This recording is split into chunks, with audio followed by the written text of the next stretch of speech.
quiero invitarles, vamos a seguir estudiando lo que hemos venido estudiando desde enero del año pasado, o sea, de este año. Libro de Santiago. Y vamos a tocar un tema un pasaje que nos toca el pasaje. La última vez, el último domingo que vimos acerca de Santiago, vimos del capítulo 2, versículo 1 al 13, donde hablaba de que la fe genuina no es parcial. O sea, ama a todas las personas por igual, toma a todas las personas por igual, no hace acepción de personas. La fe que es genuina, la fe que es real, la fe que es verdadera. Pero la fe que no es real hace acepción de personas, hace separación, y eso demuestra que no es una fe en realidad genuina. Entonces, Santiago es un libro práctico, lo hemos dicho, ¿cierto? Soy cristiano, ¿y cómo debo vivir como cristiano? Y entonces Santiago nos ha venido enseñando cómo actúa la fe en los diferentes escenarios de la vida cristiana. Dijimos que cuando está en pruebas, en adversidades, la fe genuina se goza. Cuando está en las pruebas, las soporta. Cuando está en las tentaciones, tiene victoria. Cuando se enfrenta a la palabra de Dios, como decía nuestro hermano, que es un espejo y que nos muestra en realidad cómo somos y que nos enseña lo que debemos hacer y lo que no debemos hacer, cuando se expone a la palabra de Dios, la fe genuina obedece a la palabra de Dios. Sale con el objetivo, el propósito, ¿cierto?, de hacer la palabra que he oído, hacerla parte de mi vida. Y veíamos hace unos domingos atrás que la fe genuina no hace acepción de personas, ¿ya? Y esta tarde vamos a ver el pasaje, versículo 14 al versículo 26, que es un pasaje bien difícil. Esperamos que después de estudiarlo podamos tener claro para nuestra vida este pasaje. Santiago sigue ahora en la misma línea de pensamiento que el pasaje anterior, que no hace acepción de personas entre sus hermanos, ¿ya? Y va examinando si la fe que decimos tener, la fe que decimos tener, o la vida cristiana que decimos que tenemos, es en verdad real o no. De eso se trata este pasaje. Si la vida cristiana que usted dice tener es genuina o no lo es. Porque una cosa es decir y otra cosa es hacer. Una cosa es lo que yo digo que tengo y lo que en realidad yo tengo. Y esta fe genuina o no genuina se va a mostrar en cómo responde la fe en lo exterior. Porque decir que tengo fe es algo interior, pero manifestar la fe es algo exterior. Esa fe que está dentro se manifiesta, y cuando se manifiesta se prueba si es genuina o no lo es. La fe verdadera es algo activo, algo que nos mueve. La fe no es algo estático, no tiene que ver solo con una creencia, no es solo algo proposicional, es decir, declarar o creer una verdad. Todo el mundo puede declarar o creer una verdad, pero si no, la fe genuina y real es experiencial, es decir, se vive la fe verdadera. La fe genuina y la fe aparente se van a evidenciar de una u otra manera. Y Santiago es tajante en esto. En estos versículos dice que la fe aparente no tiene obras. La fe que se dice tener es aparente y no tiene obras. Y la fe genuina sí tiene obras, ¿ya? Al examinar este pasaje, en realidad esta palabra es es inquisitiva, es decir, nos va a indagar, nos va a examinar, va a ver en realidad qué tipo de fe hay en nuestro corazón. Si en realidad tenemos una fe o decimos tener una fe. ¿Ah? Lo peor que podemos hacer es, al estudiar la palabra de Dios esta noche, es tener la actitud de evaluar lo que se dice o cómo se dice, o examinar este pasaje de manera teológica para saber si, porque aparentemente hay una contradicción entre Pablo y Santiago, y examinar el pasaje de manera teológica y decir, bueno, los dos están de acuerdo, o Pablo está equivocado, o Santiago está equivocado, y no examinar mi propia fe, porque de eso se trata. Es decir, si en realidad en mi corazón hay una fe genuina o no. Y quiero que oremos. Padre, te damos gracias, Señor, porque hemos, Señor, cantado, hemos adorado tu nombre. Y ahora, Señor, nos exponemos a tu palabra como ella dice que es un espejo. Y ella nos muestra en realidad quiénes somos, lo que somos. Pero ella también esta noche nos va a mostrar si la fe que decimos tener es genuina o no. Y yo te pido que con un corazón humilde podamos exponernos a tu palabra y que tu Espíritu Santo nos traiga convicción a nuestro corazón de saber qué tipo de fe en realidad hay en nuestro corazón. Señor, sabemos que el corazón es engañoso, pero Señor, tú puedes traer convicción a nuestro corazón. Te lo rogamos en el nombre de Cristo. Amén, amén. Este pasaje es muy controversial, hay muchas veces en realidad mal interpretado. Entonces, voy a pedir a alguien que me ayude, que tenga voz fuerte, un varón con voz fuerte, que pueda leer versículos 14 al 26.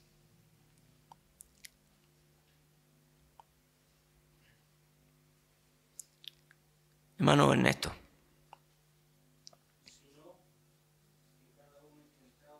No, es del 2, capítulo 2, versículo 14 al 26. 14, 26. Hermanos míos, ¿de qué aprovechará si alguno dice que tiene fe y no tiene obras? ¿Podrá la fe salvarle? Y si un hermano o una hermana están desnudos y tienen necesidad de mantenimiento de cada día, y alguno de vosotros les dice, id en paz, calentaos y saciaos, pero no les dais las cosas que son necesarias para el cuerpo, ¿de qué aprovecha? Así también la fe, si no tiene obras, es muerta en sí misma. Pero alguno dirá, tú tienes fe y yo tengo obras. Muéstrame tu fe sin tus obras, y yo te mostraré mi fe por mis obras. Tú crees que Dios es uno, bien haces. También los demonios creen y tiemblan. ¿Más quieres saber, hombre vano, que la fe sin obras es muerta? ¿No fue justificado por las obras Abraham, nuestro padre, cuando ofreció a su hijo Isaac sobre el altar? ¿No ves que la fe actuó juntamente con sus obras y que la fe se perfeccionó por las obras? Y se cumplió la escritura que dice, Abraham creyó a Dios y le fue contado por justicia y fue llamado a hijo de Dios. Vosotros veis pues que el hombre es justificado por las obras y no solamente por la fe. Asimismo, también Rahab, la ramera, no fue justificada por obras cuando recibió a los mensajeros y los envió por otro camino, porque como el cuerpo sin espíritu está muerto, así también la fe sin obras está muerta. Gracias. A simple lectura, ¿cierto? Podemos pensar, concluir, que las obras son las que salvan, ¿no es cierto? A simple lectura. Por eso necesitamos ver el contexto en relación a la salvación. Aquí no es que hay una contradicción entre Santiago y Pablo. Lo que hay sí es que los dos ven la justificación de dos ópticas diferentes. Podríamos decir que uno la ve en su esencia, es decir, y el otro en la evidencia de la fe. Lo que debemos recordar es que Santiago fue el primer libro escrito, antes que los escritos de Pablo. Entonces, veamos primero en Romanos, no se vaya de Santiago, busque, ponga su dedito en Santiago, pero busque Romanos 3:21 para ver en realidad lo que dice Pablo en relación a la justificación, a la salvación. En Romanos 3:21-28 dice: pero ahora, aparte de la ley, se ha manifestado la justicia de Dios, testificada por la ley y por los profetas. La justicia de Dios por medio de la fe en Jesucristo, para todos los que creen en Él. Porque no hay diferencia, por cuanto todos pecaron y están destituidos de la gloria de Dios, siendo justificados gratuitamente por su gracia, mediante la redención que es en Cristo Jesús, a quien Dios puso como propiciación por medio de la fe en su sangre, para manifestar su justicia, a causa de haber pasado por alto en su paciencia los pecados pasados, con la mira de manifestar en este tiempo su justicia, a fin de que Él sea el justo y el que justifica al que es de la fe de Jesús. ¿Dónde pues está la jactancia? Queda excluida. ¿Por cuál ley? ¿Por la de las obras? No, sino por la ley de la fe. Concluimos pues que el hombre es justificado por fe sin las obras de la ley. ¿Ya? Entonces Pablo dice que la salvación, la justificación, el perdón de pecado, la redención es solo por gracia. Por gracia. No es por obras. No es por obras. Y solamente es un favor divino que solo por Jesucristo, mediante la fe, en su sangre, en su justicia, en su nombre. Efesios 2:8-10 dice: por gracia sois salvos por medio de la fe, no por obras, para que nadie se gloríe. Entonces, y aún la fe viene por el oír, y el oír la palabra de Dios. ¿Cómo predicarán si no fueren enviados? ¿Y cómo creerán si no oyeren? Entonces, todo viene de Dios.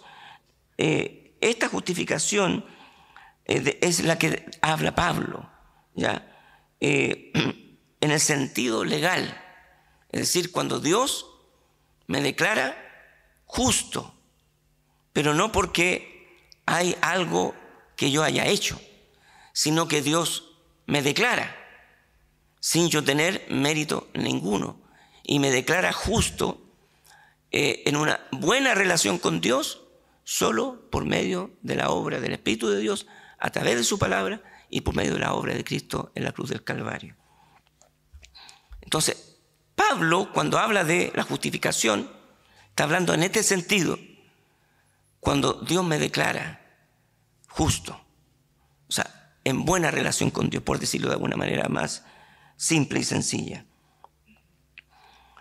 Pero Santiago nos está hablando de la evidencia de esa fe salvífica. ¿Se fija? ¿Me entiende? ¿Sí?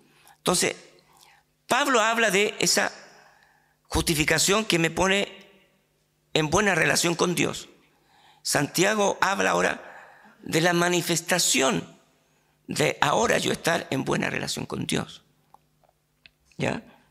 Entonces, las obras son la única manera de hacer visible la fe. ¿Ya?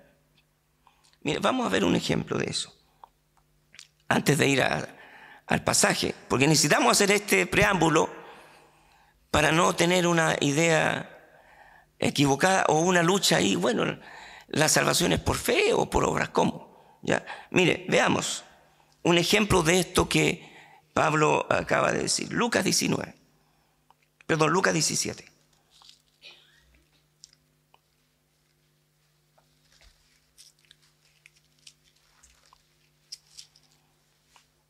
Versículo 9 a 10.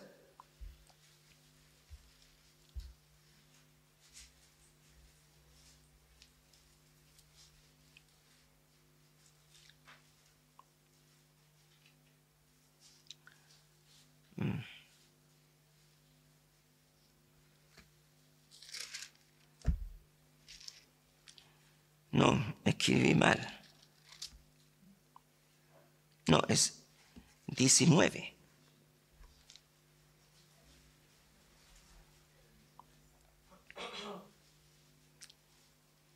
Era 19, 9 a 10. Aquí sabemos la historia. Zaqueo, ese hombre pequeño que quería ver a Jesús. Y se subió a un sicómoro, a un arbolito, ¿recuerdan? Porque era muy pequeño. Y él quería ver a Jesús. Y Jesús, cuando pasó, le dijo: Zaqueo, hoy voy a tu casa.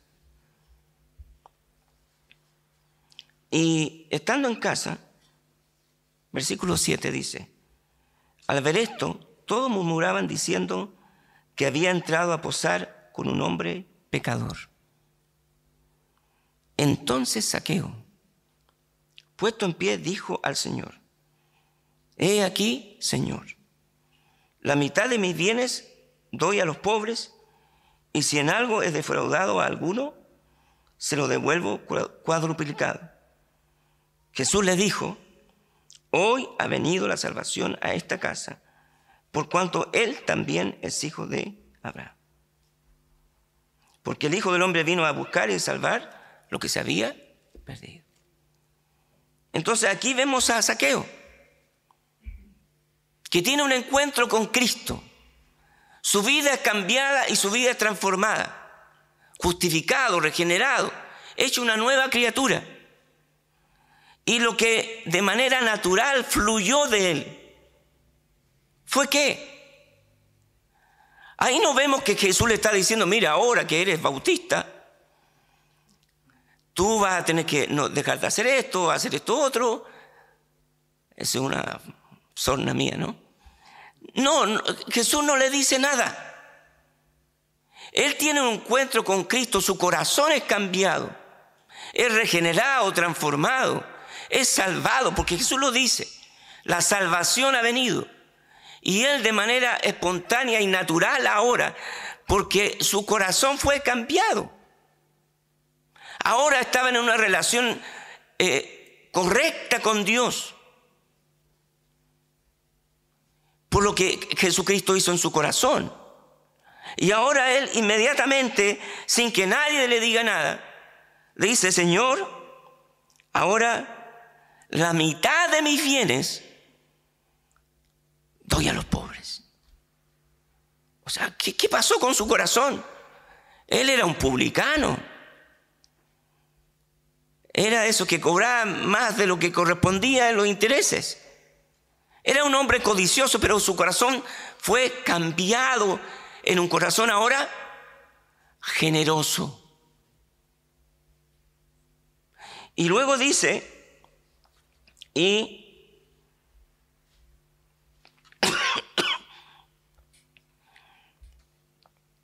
si en algo he defraudado, ¿qué dice? Lo devuelvo cuadruplicado. ¿Qué muestra? O sea, comienza a vivir una vida de rectitud, de justicia. ¿Pero por qué? ¿Porque Jesús le dijo que tenía que hacer eso? No, porque algo pasó en su corazón. De eso es lo que Santiago está diciendo. O sea, primero él fue justificado por la fe, y luego ahora evidencia esa fe. ¿Ya? Entonces, de ninguna manera, de ninguna forma, Santiago está diciendo que la salvación es por obras, sino que lo que Santiago está diciendo, que las obras que se muestran son evidencias de que ha habido una fe genuina, una justificación verdadera. Su vida ha cambiado, entonces ahora empieza a mostrar la evidencia de eso que ha ocurrido en su corazón. ¿Ya? Entonces vamos a Santiago, por favor. Entonces Santiago comienza del versículo 14 al 20 a hablar de la fe aparente, la fe que no es genuina. Ya es, como a veces decimos, margarina y no mantequilla. Uno sabe que hay una diferencia.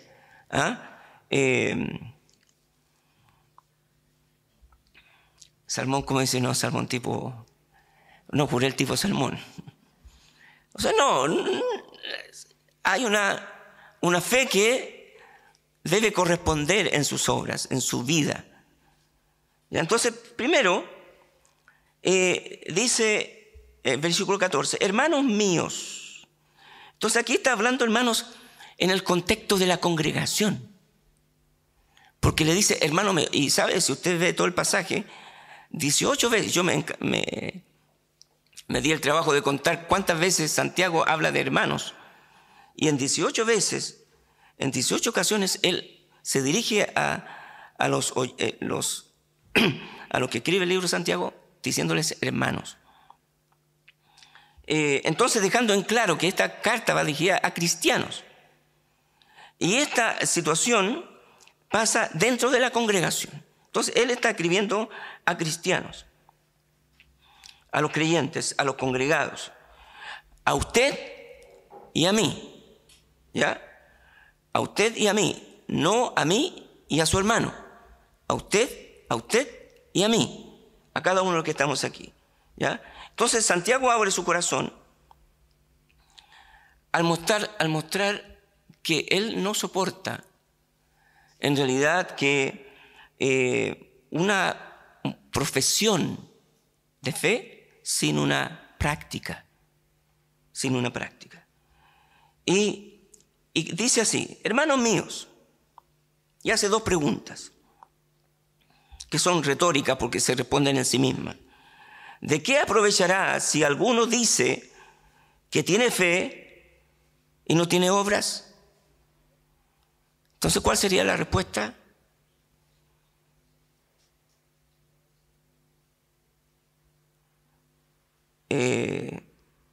¿Aprovecha eso?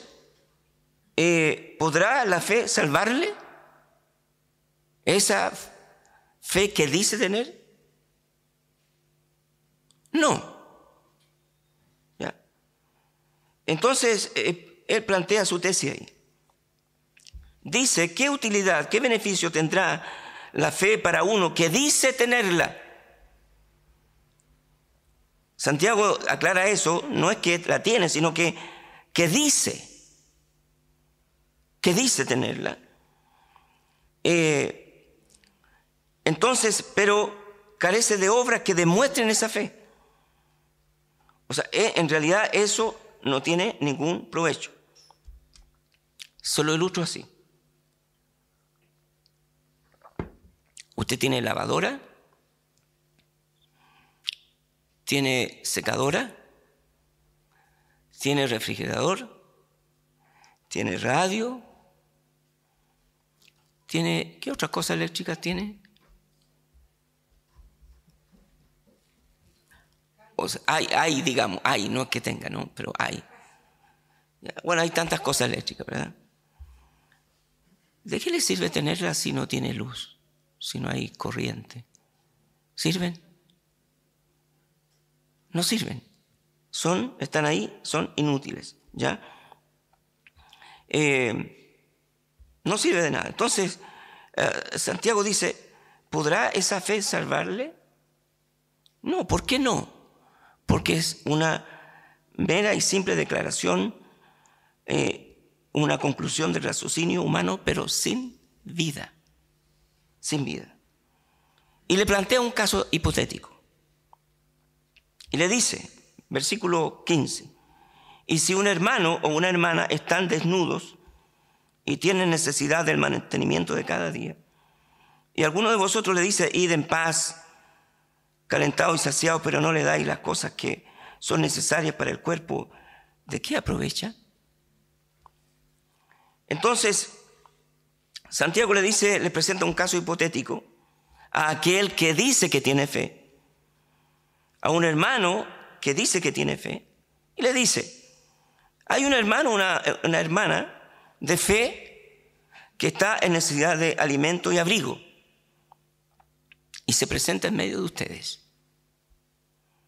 En medio de aquellos que supuestamente deberían que suplir esas necesidades. Y ese hermano que dice tener fe,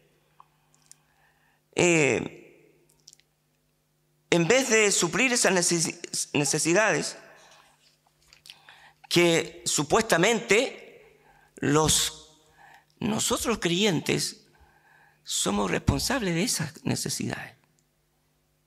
¿Por qué? Porque si decimos que somos cristianos y que seguimos a Cristo, Cristo fue lo que hizo, alimentó, suplió las necesidades de los necesitados. Y nosotros deberíamos seguir ese mismo ejemplo. Entonces, él se presenta en medio de la congregación y él dice, estoy en necesidad, tengo problemas. Entonces, donde me van a ayudar es en la iglesia. Y llega a la iglesia y el hermano ve, el hermano que dice tener fe, lo ve. ¿Y qué hace?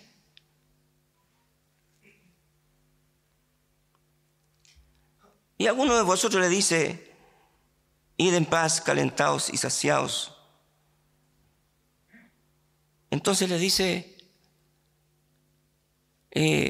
shalom, paz. Voy a orar por ti. ¿Ya? Voy a orar por ti. Voy a orar por tu necesidad.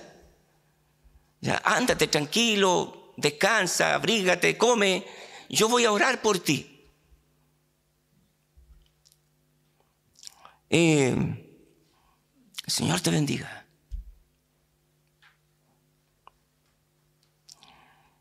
¿Sirve eso? ¿Sirve eso? ¿Qué muestra eso? Que no hay nada en el corazón. ¿Eso qué es lo que es?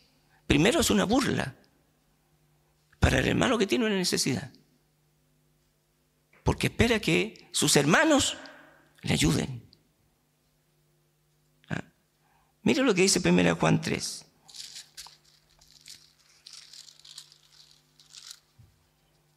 Primera de Juan 3, 16 al 18. Dice,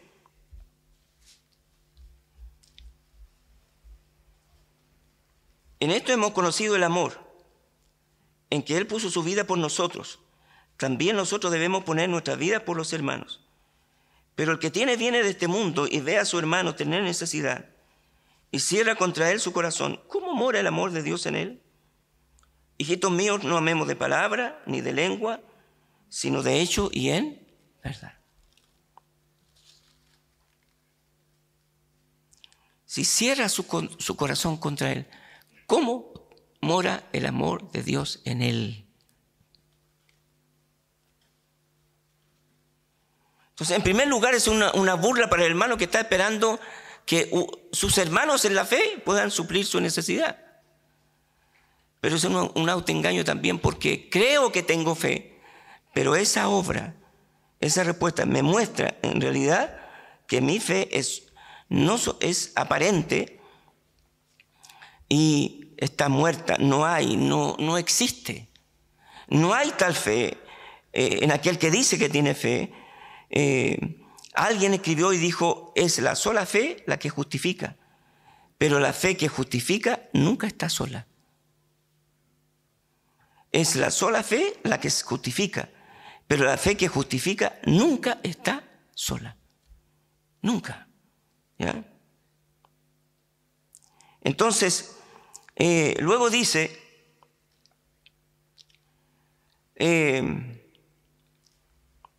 versículo 17, así también la fe, si no tiene obras, es muerta en sí misma. ¿No? Es muerta en sí misma. Versículo 18, pero alguno dirá, tú tienes fe y yo tengo obras. Muéstrame tu fe sin tus obras y yo te mostraré mi fe por mis obras.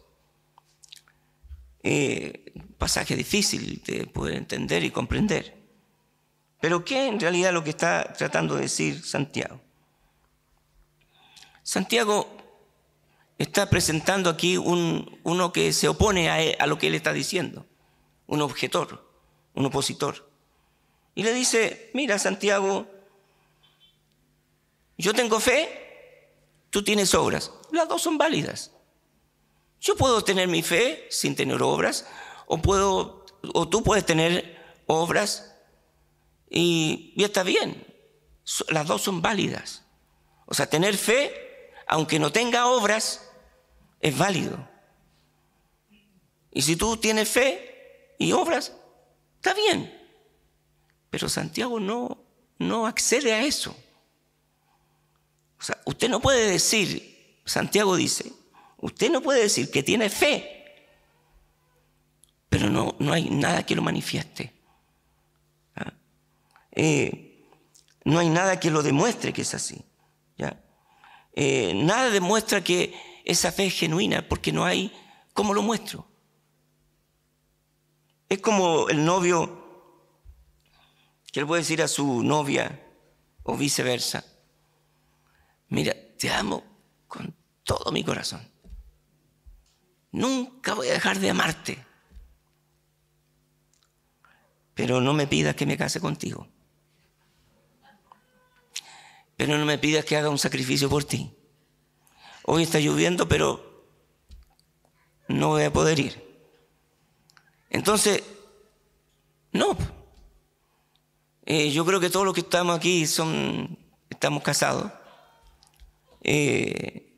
Una muestra de que ese amor era genuino, verdadero, nos llevó ¿a qué? Al matrimonio. Porque es una evidencia, decir, bueno, tú me amas y nunca me dices que te quieres casar conmigo, tú me dices que me amas y no haces nada, no me demuestras que en realidad que me amas.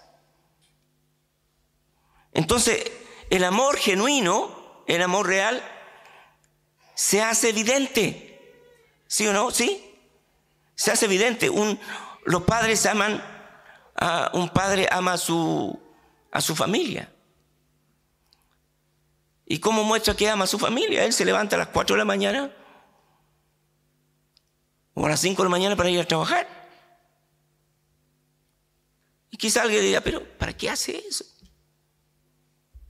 ¿Para qué te sacrificas tanto por tu esposa, por tus hijos? Yo no haría eso. Y él dice, ¿y por qué lo haces? Es porque tengo una esposa y tengo hijos a los que amo. Y es por eso hago esto. Y una esposa hace todo lo que hace en su casa y dice, pero ¿para qué tanto afanar y sacrificarte? No importa que ellos no coman un día o que la ropa no esté limpia. ¿Para qué tanto? Mira, a las 6 de la mañana te cuesta a las 12 de la noche. ¿Y para qué tanto? Es que tengo un esposo e hijos que amo. Amén, dijeron las hermanas, ¿cierto? Y por eso hago eso. O sea, porque se demuestra. No me vengan con que alguien dice, oh, te amo, pero no hacen nunca nada por él o por ella. Entonces, de la misma manera, Santiago le dice, no es así. Si tú dices que tienes fe, la tienes que mostrar. Y si yo tengo obras, es porque lo que me mueve a esa obra es la fe que está acá, la justificación de vida, un cambio de vida. ¿Ya? Entonces, sigue diciendo más aún. Versículo 19. ¿Tú crees que Dios es uno? Bien haces.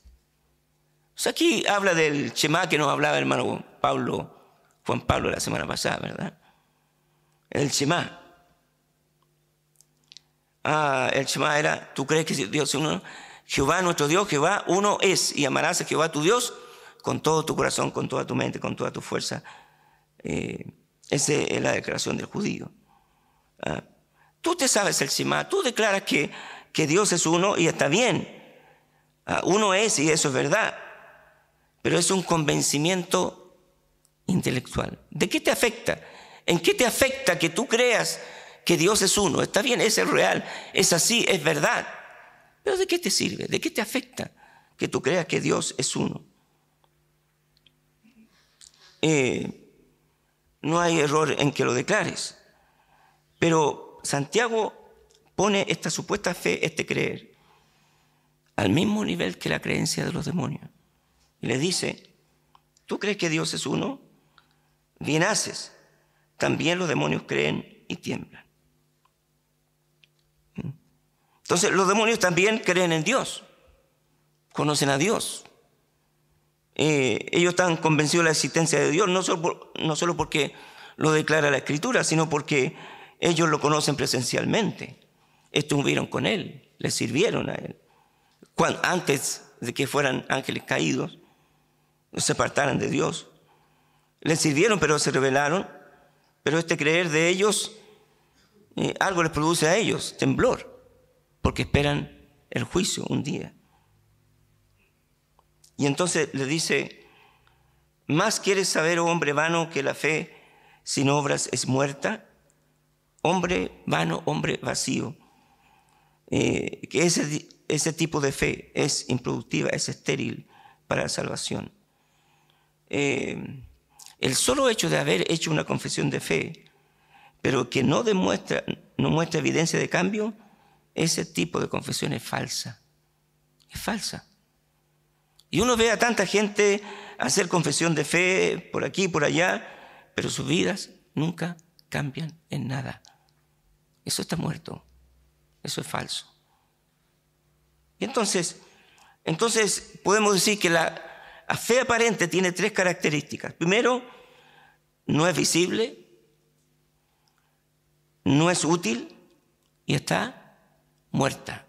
La fe aparente. ¿Ya? Y ahora Santiago pasa a decirles, a darle dos ejemplos de la fe real, genuina. Versículo 21. Del 21 al 24. ¿No fue justificado por las obras Abraham, nuestro padre, cuando ofreció a su hijo Isaac sobre el altar? ¿No ve que la fe actuó juntamente con sus obras y que la fe se perfeccionó por las obras? Y se cumplió la escritura que dice, Abraham creyó a Dios y le fue contado por justicia y fue llamado amigo de Dios. Vosotros veis pues que el hombre es justificado por las obras y no solamente por la fe.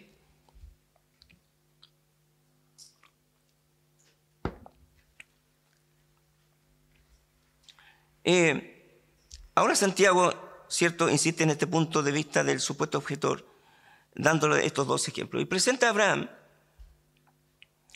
que él creyó a la promesa de Dios. ¿Cuándo fue justificado Abraham? En Génesis 15, aquí Santiago dice cuando él ofreció a Isaac. Pero lo que Santiago está diciendo ahí es que su fe se hizo evidente, la fe que ya tenía se hizo evidente cuando él le pidió la cosa más importante en su vida que hiciera. Mire, Génesis 15,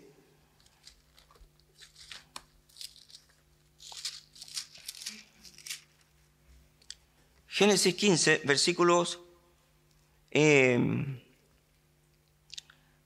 1 al 6, no lo vamos a leer todo, pero vamos a leer el 6, cuando, versículo 5, y lo llevó Dios fuera a Abraham y le dijo, mira ahora los cielos y cuenta las estrellas si las puedes contar. Y le dijo, así será tu descendencia. Y el 6 dice, y creyó a Jehová y le fue contado por justicia. ¿Cuándo fue justificado Abraham? Cuando creyó a la promesa de Dios. 30 años después de esto, 30 años después. Y bueno, durante ese periodo la fe de Abraham siempre tuvo altos y bajos. Pero 30 años después, Dios ahí en Génesis 22, en Génesis 22, 30 años después de que él fue justificado por haber creído a la promesa de Dios, dice en el versículo 1, capítulo 2, versículo 1, capítulo 22, 1, dice: aconteció después de estas cosas que probó Dios a Abraham y le dijo a Abraham, y él respondió: heme aquí. Y le dijo: toma ahora tu hijo, tu único, Isaac, a quien amas, y vete a tierra de Moriah y ofrécelo allí en holocausto sobre uno de los montes que yo te diré. Y el versículo 10 dice: y extendió Abraham su mano y tomó el cuchillo para degollar a su hijo.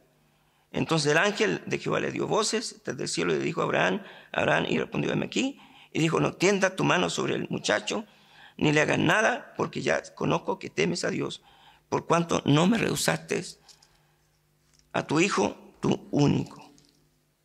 Entonces, cuando Santiago habla de esto, está hablando que cuando él ofreció a su hijo, estaba mostrando las evidencias de lo que había pasado 30 años atrás. Evidencia de haber sido transformado y cambiado. Es decir, una fe genuina. Entonces Dios le pidió que ofreciera la cosa más importante en su vida y él creyó y lo hizo. Y actuó así, ¿por qué? Porque ya estaba justificado, estaba en una relación con Dios, había sido cambiado. Entonces, esa acción mostró lo que ya había en su corazón.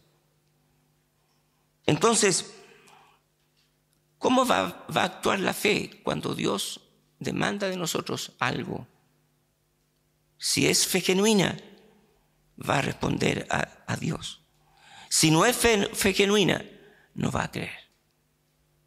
Y luego le da el otro ejemplo, Santiago. Versículo 25. Asimismo también Rahab la ramera no fue justificada por obras cuando recibió a los mensajeros y lo envió por otro camino. Entonces da el otro ejemplo, ¿cierto? De Rahab. Sabemos también la historia. Ella, cuando escuchó de lo que Dios iba a hacer con esos pueblos, con esas tierras, ella escuchó del Dios verdadero. El temor a Dios vino a su corazón y eso la movió a ayudar a los espías y pidiéndoles que cuando Dios cumpliera su promesa, ellos la guardaran. Y ella creyó. O sea, ¿qué ejemplos? Tenemos a Abraham, el padre de la fe, y por otro lado tenemos a una ramera pagana. Aunque son tan distintos uno de otro, pero hay algo que los une a los dos. ¿Qué los une? Una fe, una justificación. Los une. Los une. Y de hecho, Rahab llegó a ser la tatarabuela del rey David. La tatarabuela del rey David. Entonces, termina diciendo Santiago: porque como el cuerpo sin espíritu está muerto, así también la fe sin obras está muerta. Está muerta. ¿Ya? La muerte es el abandono, ¿cierto?, del espíritu del cuerpo. ¿Ya? Y ahí está, yace el cuerpo sin vida, sin signos de vida. Sin signos de vida. Está el cuerpo sin signos de vida. Así, cuando alguien dice que tiene una fe y no hay signos de que en realidad hay una fe, es porque esa fe que dice tener está muerta. No hay tal. Y lo peor de todo es que esa persona se está engañando. Y va a ir, cuando llegue el momento de partir, creyendo que había una fe genuina, una nueva vida, va a encontrarse en la eternidad perdido. Entonces, no es para que dudemos si usted es un hijo o una hija de Dios, es para que examinemos nuestro corazón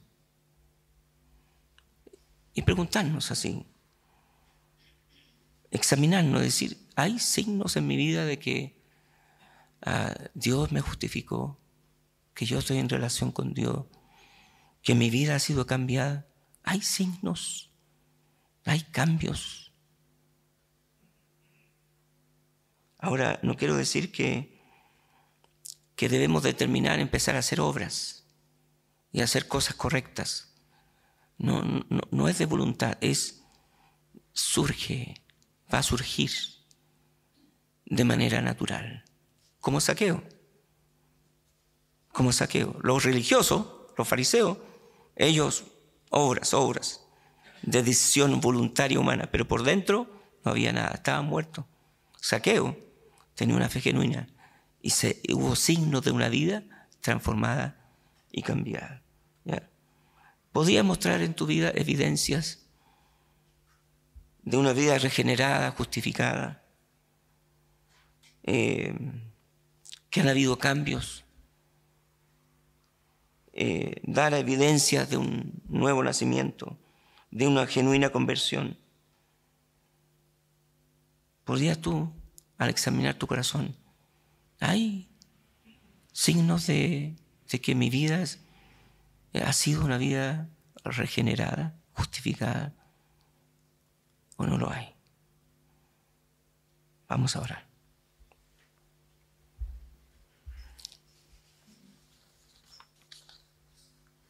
Bueno, es momento de examinar nuestro corazón, ¿verdad?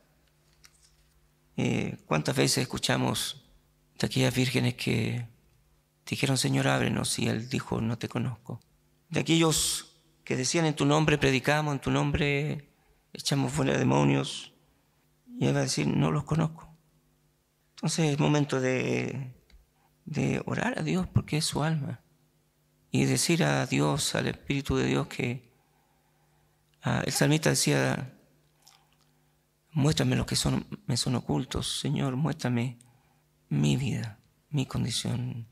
Que el Espíritu me convenza en realidad de que si hay signos de una vida nueva, no de una reformación, sino de una vida nueva, que ha sido cambiada desde el origen, por obra de Dios. Quizás usted puede tener una vida nueva y su relación con Dios no ha sido la mejor. Entonces podemos volvernos a Él en el arrepentimiento y comenzar a vivir una vida que le agrade a Él. Pero hay signos en su vida de que usted es un hijo, una hija de Dios, en verdad.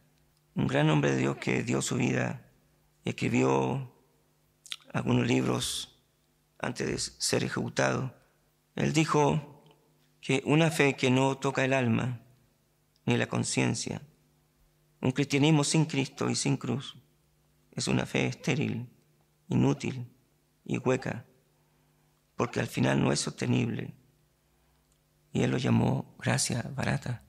Hay una gracia que salva, que cambia, que transforma y que nos lleva a hacer obras que Dios preparó de antemano. Pero la gracia, o sea, la salvación o la fe aparente, la fe confesional, pero sin signo de una vida cambiada, no es tal. Entonces medite en su corazón y que podamos salir de aquí con la certeza, la seguridad de que mi fe es en realidad no solo confesional, sino es una vida nueva.